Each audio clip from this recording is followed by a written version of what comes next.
నమస్కారం. మనం రోజు చూసే, అనుభవించే కాలముంది గదా, దాని వెనుక ఒక పెద్ద రహస్యం దాగి ఉందని ఎప్పుడైనా ఆలోచించారా? అవును, భౌతిక శాస్త్రంలో ఇప్పుడు ఒక నిశ్శబ్ద విప్లవం జరుగుతోంది. ఈ విప్లవం మనం టైం గురించి నమ్మే ప్రతిదాన్ని ప్రశ్నిస్తోంది. రండి, ఈ అద్భుతమైన ప్రయాణంలోకి వెళ్దాం. మనందరికీ తెలుసు, టైం అంటే ఒక నది లాంటిది. అది ఆగకుండా ముందుకే వెళ్తోంది, గతం నుండి భవిష్యత్తు వైపు. మన జీవితాలన్నీ దాని చుట్టూనే తిరుగుతాయి. ఇది ఎంత సహజంగా, ఎంత నిజంగా అనిపిస్తోందో కదా. కాని ఒకవేళ మన అనుభవం అంతా ఒక భ్రమే అయితే? అదే చెబుతోంది ఆధునిక భౌతిక శాస్త్రం. అసలు కాలం అనేది మనం అనుకుంటున్నట్టుగా లేదని, అదంతా ఒక పెద్ద ఇల్యూజన్ కావచ్చని హెచ్చరిస్తోంది. మరి ఈ సమస్య అంతా ఎక్కడ మొదలైంది? అసలు ప్రాబ్లం ఏంటంటే, భౌతిక శాస్త్రానికి రెండు మూల స్తంభాలున్నాయి. కాని విచిత్రంగా ఈ రెండూ కాలాన్ని చూసే విధానంలో పూర్తి వ్యతిరేక దిశల్లో ఉంటాయి. ఒకవైపు చూస్తే ఐన్స్టీన్ జనరల్ రిలేటివిటీ ఉంది.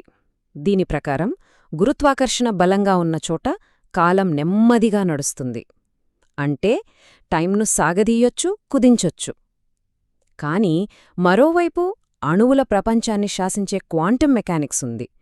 ఇదేమంటుందంటే, టైం అనేది స్థిరమైనది, ఎప్పుడూ ఒకేలా ఉంటుంది, ఒక బ్యాక్గ్రౌండ్ క్లాక్ లాగా అన్నమాట. చూసారా, ఒకటి సాగేది అంటుంది, ఇంకొకటి స్థిరమైనది అంటుంది. రెండూ ఒకదానితో ఒకటి అస్సలు పొసగవు. శాస్త్రవేత్తలు ఈ రెండు సిద్ధాంతాలను కలిపి విశ్వం మొత్తం కోసం ఒకే ఒక థియరీ ఆఫ్ ఎవ్రీథింగ్ తయారు చేద్దామని ప్రయత్నించినప్పుడల్లా ఒక వింత జరుగుతుంది. వాళ్ల లెక్కల్లోంచి, ఈక్వేషన్ల నుంచి కాలం అనే పదమే మాయమైపోతోంది. దీన్నే ప్రాబ్లం ఆఫ్ టైం అంటారు. ఇది దశాబ్దాలుగా ఫిజిసిస్ట్లని వేధిస్తున్న అతిపెద్ద పజిల్. సరే, ఈ గొడవ పక్కన పెడితే కాలానికి ఒక డైరెక్షన్ ఎందుకుంది? అంటే గతం నుండి భవిష్యత్తుకే ఎందుకు వెళ్తుంది, వెనక్కెందుకు వెళ్ళదు? దీన్ని అర్థం చేసుకోవడానికి ఫిజిసిస్టులు ఎంట్రోపీ అనే ఒక కాన్సెప్ట్ని పట్టుకున్నారు. దీన్ని సింపుల్గా చెప్పాలంటే, ఎంట్రోపీ అంటే అస్తవ్యస్తత లేదా డిజార్డర్. విశ్వంలో ఈ డిజార్డర్ ఎప్పుడూ పెరుగుతూనే ఉంటుంది. ఉదాహరణకు చూడండి, ఒక గాజు గ్లాస్ ఉంది, అది చాలా ఆర్డర్గా ఉంది, అంటే తక్కువ ఎంట్రోపీ. అదే గ్లాస్ కింద పడి పగిలిపోయిందనుకోండి, ఇప్పుడు ముక్కలు చెల్లాచెదురుగా పడిపోయాయి, అంటే ఎక్కువ డిజార్డర్, అధిక ఎంట్రోపీ. ఆ పగిలిన ముక్కలు అవే కలిసి మళ్ళీ గ్లాస్గా మారడం అసాధ్యం కదా. ఈ ఆగని, ఒకే దిశలో జరిగే మార్పే మనకు కాలం ముందుకెళ్తున్న ఫీలింగ్నిస్తుందన్నమాట. ఇక్కడి వరకు బానే ఉంది. ఎంట్రోపీ పెరుగుతుంది కాబట్టి కాలం ముందుకెళ్తుంది. కాని అసలు ప్రశ్నేంటంటే, విశ్వం మొత్తం అస్తవ్యస్తత వైపే వెళ్తుంటే మరి బిగ్ బ్యాంగ్ సమయంలో అది అంత ఆర్డర్గా, అంత తక్కువ ఎంట్రోపీతో ఎందుకు మొదలైంది? ఈ ఎంట్రోపీ వాదన కాలం యొక్క బాణాన్ని చూపిస్తుందే కాని ఆ బాణం ఎక్కడ్నుంచి మొదలైందో చెప్పలేకపోతుంది. ఇలాంటి టైంలో ఈ సమస్యను చూడటానికి ఒక సరికొత్త కోణం దొరికింది. ఒక విప్లవాత్మకమైన ఆలోచన. అదే ఇన్ఫర్మేషన్ రెవల్యూషన్. ఈ ఆలోచన ప్రకారం ఇన్ఫర్మేషన్ అంటే కేవలం మన కంప్యూటర్లలో ఉండే డేటా కాదు. అది ఈ విశ్వంలో పదార్థంలాగా, శక్తిలాగా ఒక ప్రాథమికమైన, భౌతికమైన అంశం. ఇదో పెద్ద బ్రేక్ త్రూ. ఈ ఆలోచన బలపడటానికి ముఖ్య కారణం బ్లాక్ హోల్స్. చూడండి, క్వాంటమ్ ఫిజిక్స్ రూల్ ఏంటంటే, ఇన్ఫర్మేషన్ ఎప్పటికీ నాశనం కాదు. కాని స్టీఫెన్ హాకింగ్ ఏమన్నారంటే, బ్లాక్ హోల్స్ నెమ్మదిగా ఆవిరైపోతాయి. అలా ఆవిరైనప్పుడు అవి తమలో ఉన్న ఇన్ఫర్మేషన్ని కూడా నాశనం చేస్తాయని చెప్పారు. ఇదో పెద్ద వైరుధ్యం.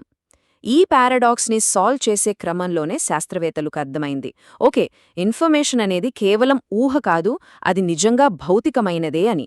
సరే, ఇప్పుడు ఇన్ఫర్మేషన్ గురించి మనకు కొత్తగా తెలిసింది కదా. దీన్ని ఉపయోగించి కాలం యొక్క రహస్యాన్ని ఛేదించే ఒక అద్భుతమైన కొత్త సిద్ధాంతం పుట్టుకొచ్చింది. అదేంతో చూద్దాం. ఇప్పుడుదాకా మనం ఏమనుకున్నాం? స్పేస్ టైం అంటే ఒక ఖాళీ స్టేజ్ లాంటిదని, దానిమీద మన జీవితాలు, నక్షత్రాలు, గెలాక్సీలు ఇలాంటివన్నీ జరుగుతాయని.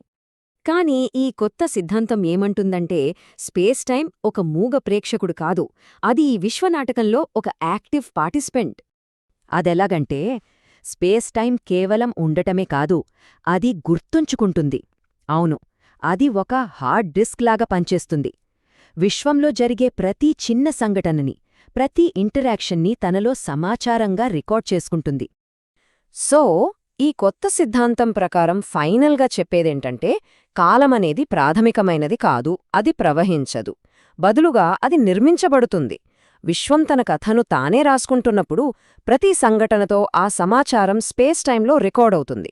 ఈ రికార్డ్ పెరుగుతూ పోవడమే మనం కాలం గడుస్తుంది అని అనుభవిస్తున్నాం. సో టైమ్ జారో అంటే కాలం యొక్క బాణం మరేమీ కాదు, ఈ యూనివర్సల్ రికార్డ్ పెరుగుదలే. వినడానికి చాలా అద్భుతంగా ఉంది కదా, కానీ ఇది కేవలం ఫిలాసఫీ కాదు. ఈ సిద్ధాంతం నిజమైతే దానివల్ల వచ్చే కొన్ని పరిణామాలున్నాయి. వాటిని మనం పరీక్షించవచ్చు కూడా. అవేంటో చూద్దాం రండి. మీకు తెలుసా, ఆధునిక కాస్మాలజీలో ఒక పెద్ద మిస్టరీ ఉంది. గెలాక్సీలు తిరుగుతున్న వేగం వాటిలో మనకు కనిపించే నక్షత్రాల బరువుని బట్టి ఉండాల్సిన దానికంటే చాలా చాలా ఎక్కువ. దీన్ని వివరించడానికే సైంటిస్టులు డార్క్ మ్యాటర్ అనే ఒక కనిపించని పదార్థముందని ఊహించారు. సో పాత సమాధానమేంటంటే గెలాక్సీల చుట్టూ మనకు కనిపించని డార్క్ మ్యాటర్ అనే ఒక పెద్ద వలయ ఉంది. అదే వాటిని పడిపోకుండా పట్టుకొని వేగంగా తిప్పుతోంది. కానీ ఈ కొత్త సిద్ధాంతం ప్రకారం అంత అవసరం లేదు. ఆ అదనపు గురుత్వాకర్షణ శక్తి ఎక్కడినుంచో రావట్లేదు. అది స్పేస్ టైం జ్ఞాపకం నుంచే వస్తోంది. అంటే గతంలో జరిగిన సంఘటనలన్నీ రికార్డ్ అవడం వల్ల స్పేస్ టైంకి అదనపు బరువొచ్చి అదే గెలాక్సీలను అంత వేగంగా తిప్పుతోంది. అంటే ఇక డార్క్ మ్యాటర్ అవసరమే లేదు. మరి దీన్నెలా టెస్ట్ చేయాలి? ఇది కేవలం ఊహేనా? కాదు, ఇది సైన్స్. ఈ థియరీ నిజమైతే బ్లాక్ హోల్స్ నుంచి వచ్చే రేడియేషన్ ర్యాండమ్గా ఉండకూడదు. అది తనలో దాచుకున్న సమాచారం యొక్క కొన్ని ఆనవాళ్లను బయటపెట్టాలి. అలాగే ల్యాబ్స్లో క్వాంటం కంప్యూటర్లు ఉపయోగించి సమాచారం ఎలా రికార్డవుతుందో సిమ్యులేట్ చేసి దాని నుండి కాలమనే భావన ఎలా పుడుతుందో కూడా మనం చూడొచ్చు. ఒకసారి ఆలోచించండి, విశ్వం కేవలం కాలంలో తేలియాడటం లేదు, అది నిరంతరం తనలోకి కాలాన్నే రాసుకుంటోంది. అలాగైతే అది రాస్తున్న కథ ఏంటి? ఈ ఒక్క ప్రశ్న మనకు ఈ విశ్వానికి మధ్య ఉన్న సంబంధాన్ని చూసే దృష్టికోణాన్నే మార్చేస్తుంది. ఆలోచించాల్సిన విషయమే కదా.